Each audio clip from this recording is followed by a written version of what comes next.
हरे कृष्णा। मेरी तरफ से आप सभी लोगों को राधे राधे। और जैसे कि आप लोगों को पता है कि आज है पद्मा एकादशी और आप लोगों को पद्मा एकादशी की ढेर सारी शुभकामनाएं। तो मुझे कमेंट आए थे कि आज आप इस एकादशी के बारे में कुछ बताएं, हमें कथा वगैरह बताएं। तो आज का व्लॉग है पद्मा एकादशी की कथा के बारे में। और व्लॉग शुरू करने से पहले अगर आपने चैनल को सब्सक्राइब नहीं किया है तो सब्सक्राइब कर लीजिएगा, बेल आइकन को ऑन कर लीजिएगा और लाइक शेयर करना बिल्कुल मत भूलिएगा। तो आज का व्लॉग शुरू करते हैं।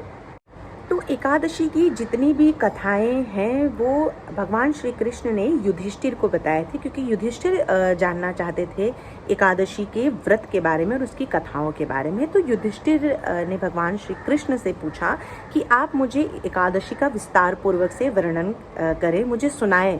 अब आप कृपा करके मुझे अधिक मास के शुक्ल पक्ष की एकादशी का क्या नाम है और उसके रखने के क्या महत्व है, ये आप मुझे बताएं। तो श्री कृष्ण पद्मा एकादशी नाम बताते हैं इस एकादशी का, जो कि मल मास में पड़ता है, यानी कि पुरुषोत्तम मास में जो इस वक्त चल रहा है। और श्री भगवान बोलते हैं अधिक मास के शुक्ल पक्ष में जो एकादशी आती है वो होती है पद्मा एकादशी, यानी कि इसे कमला एकादशी भी कहते हैं। वैसे तो प्रत्येक वर्ष में, हर वर्ष में 24 एकादशी होती है, लेकिन जब मलमास आता है तो 2 एकादशी बढ़ जाती है, तो वो हो जाती है 26 एकादशी। और अधिक मास की एकादशी का बहुत ज़्यादा महत्व होता है, क्योंकि ये जो पुरुषोत्तम मास है वो भगवान श्री कृष्ण, यानी कि भगवान श्री कृष्ण का महीना है। ये पूरे महीने आप जितने ज़्यादा नाम जाप करेंगे, जितना भजन कीर्तन में रहेंगे, जितने से ज़्यादा आप धर्म की अपनी किताबें पढ़ेंगे, दान दक्षिणा पुण्य जितना भी करेंगे, इसका अधिक आपको फल मिलता है। तो जो पद्मनी एकादशी होती है पड़ती है शुक्ल पक्ष की एकादशी को, और जो शुक्ल पक्ष की एकादशी को पड़ती है, और जो परमा एकादशी होती है वो पड़ती है कृष्ण पक्ष की एकादशी को। तो जैसे कि आज है पद्मा एकादशी, तो ये है शुक्ल पक्ष की एकादशी। और ये एकादशी करने के नियम क्या होते हैं? देखिए, हम सिंपल नियम फॉलो करते हैं। सिंपल नियम कुछ इस तरीके से कि आपको ब्रह्म मुहूर्त में उठना है। अगर ब्रह्म मुहूर्त में नहीं उठ पा रहे हैं तो एटलीस्ट सूर्य उदय होने से पहले ही उठ जाइए। जब सूर्य उदय होता है उस टाइम तक आप उठ जाइए, स्नान आदि वगैरह कर लीजिए। आप आपके घर में लड्डू गोपाल हैं, राधा रानी है, उनको अच्छे से स्नान वगैरह करा के अच्छे से वस्त्र उनको पहनाए, पूजा कीजिए, संकल्प ले लीजिए एकादशी का कि आप एकादशी का व्रत रखना चाहते हैं। आपको कुछ नहीं करना है, संकल्प में आपको भगवान के सामने बैठना है और आपको कहना है कि प्रभु आपकी कृपा से मैं एकादशी का व्रत रख रही हूँ या रख रहा हूँ। अपनी कृपा से इस एकादशी के व्रत को विधि पूर्वक संपन्न कीजिएगा बिना कोई विघ्न के।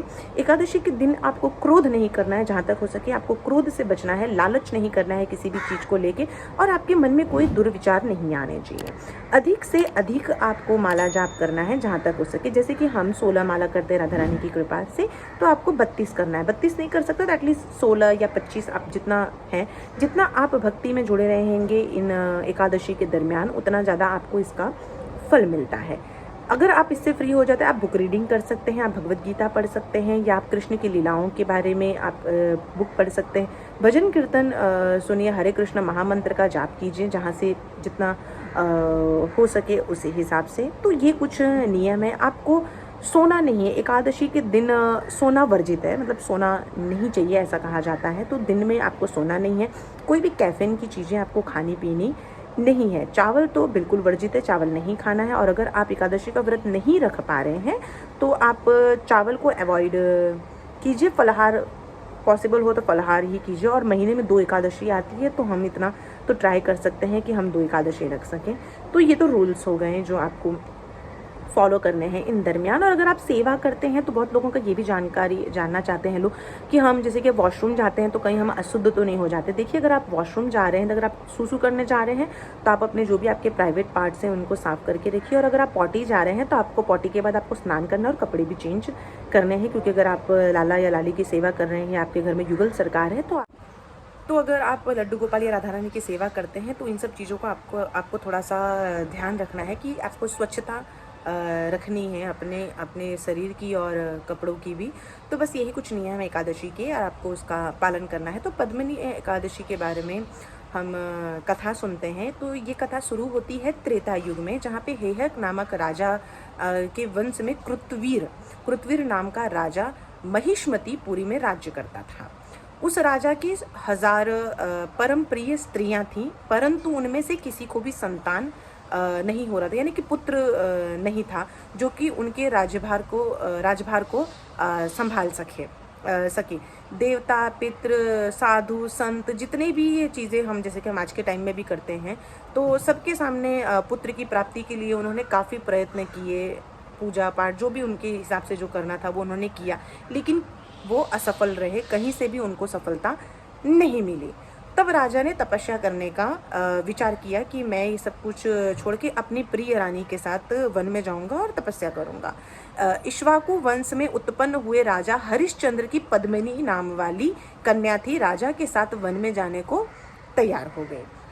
दोनों अपनी मंत्री को राज्यभार सौंपकर वन में चले गए और राजसी वेश त्याग कर गंधमादन पर्वत पर तपस्या करने चले गए। राजा ने उस पर्वत पर 10,000 वर्ष तक तपस्या किया, परंतु फिर भी पुत्र प्राप्ति नहीं हुई। तब पतिव्रता रानी कमल नयनी पद्मिनी से अनुसुईया ने कहा, 12 मास के अधिक महत्वपूर्ण मलमास होता है, मलमास जो इस वक्त चल रहा है, जो 32 मास पश्चात आता है, यानी कि 2.5 साल 2 साल के बीच में आता है। उसमें द्वादशी युक्त पद्मिनी शुक्ल पक्ष की एकादशी का जागरण समेत व्रत करने से तुम्हारी सारी मनोकामना पूर्ण होगी। इस व्रत के करने से भगवान तुम पर प्रसन्न होकर तुम्हें शीघ्र ही पुत्र देंगे। तो रानी पद्मिनी ने पुत्र प्राप्ति की इच्छा से एकादशी का व्रत किया। वह एकादशी को निराहार रहकर रात्रि जागरण करती। इस व्रत से प्रसन्न होकर भगवान विष्णु ने उन्हें पुत्र प्राप्ति का वरदान दिया। इसी के प्रभाव से पद्मिनी के घर कार्तवीर्य उत्पन्न हुए, जो उनका पुत्र का नाम था कार्तवीर्य उत्पन्न हुए, जो बलवान थे और उनके समान तीनों लोकों में कोई बलवान नहीं था। तीनों लोकों में भगवान के सिवा उनको जीतने का सामर्थ्य किसी में नहीं था।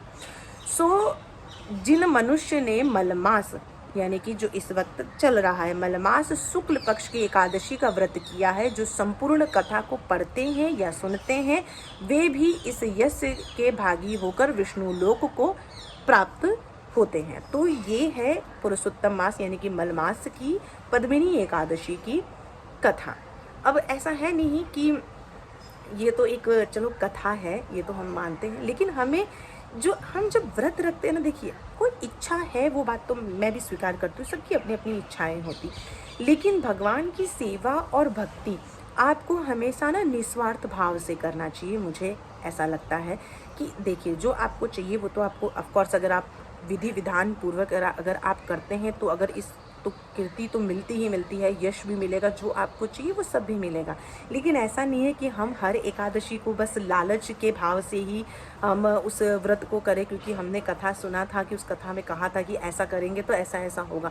तो ये इस लालच से हमें हर एकादशी या हर एकादशी के फल की प्राप्ति के लिए हमें नहीं करना है। हाँ ठीक है, जीवन में अगर बहुत ज़्यादा तकलीफ़ है और आप उससे छुटकारा पाना चाहते हैं तो ठीक है, वो ठीक है, लेकिन हर बार लालच अच्छा नहीं है। जैसे कि अगर आप हैं, अगर मैं आपके पास आती हूँ, हर बार अगर लालच से ही मैं आपके पास आऊँगी तो आपको कैसा लगेगा, अरे जब भी आती है लालची है, कभी ये लेके चली जाती है, कभी वो लेके चली जाती है, कभी ये मांग के चली जाती है, कभी वो मांग के चली जाती है। आप समझ रहे हैं?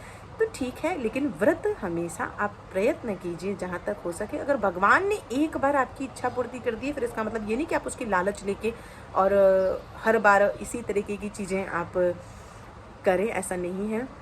भक्ति करिए तो वैसे भी आपको हर चीज़ की प्राप्ति हो जाएगी, क्योंकि अगर आप जब भक्ति करते हैं, माला जाप करते हैं और धर्म की राह पे चलते हैं तो आपके पास स्वयं श्री कृष्ण होते हैं, और जिनके पास स्वयं श्री कृष्ण होते हैं उन्हें किसी और चीज़ की लालसा नहीं होती है। तो ये है पद्मिनी एकादशी की कथा। अगर आपको व्लॉग अच्छा लगा हो तो लाइक शेयर और सब्सक्राइब करना मत भूलिएगा। जय श्री राधे, हरि बोल।